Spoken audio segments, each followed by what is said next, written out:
Des autocollants, des plexiglas, du lave-mains. Dans l'école primaire Saint-Romain, on se prépare pour le retour des élèves. C'est une classe qui est vraiment qui est adaptée aux 2 mètres et c'est fait avec sérieux. Hein. Près de 600 élèves fréquentent cette école.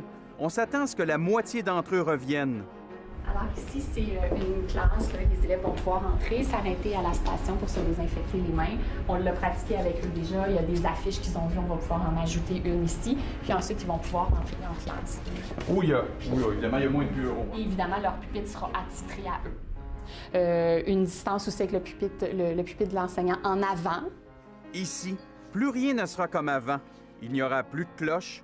Les élèves vont rester dans la même salle de classe toute la journée.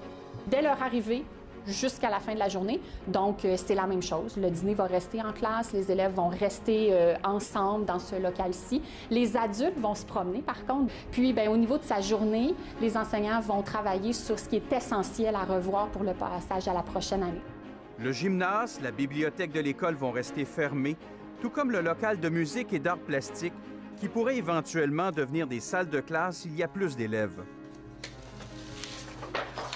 Dans l'école, on veut qu'il y ait le moins possible de déplacements, de contact entre les élèves, mais on veut garder les récréations. Nous, on essaie de travailler une période où ils vont aller à l'extérieur, faire, évidemment, on est en mai-juin, les enfants ils veulent aller dehors, pour au moins offrir les récréations comme d'habitude, mais pas tout le monde ensemble. Ça va être des rotations. Alors que les élèves seront confinés dans leur classe, les concierges de l'école, eux, vont se promener partout. Nos concierges vont devoir nettoyer systématiquement, chaque jour, régulièrement, passer continuellement dans l'école pour nettoyer les poignées de porte, les bas des murs ou enfin certains endroits où les enfants vont toucher, auront accès. Même si les services de garde d'urgence ont permis aux écoles de développer un protocole, des mesures sanitaires, pour les écoles, les défis sont grands. C'est une réorganisation complète.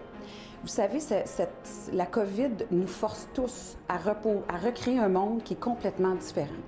Et ce monde-là, c'est pas juste pour 2-3 semaines. Ce qu'on est en train de faire actuellement, c'est un investissement. Ici Jean-Philippe Robillard, Radio-Canada, Montréal.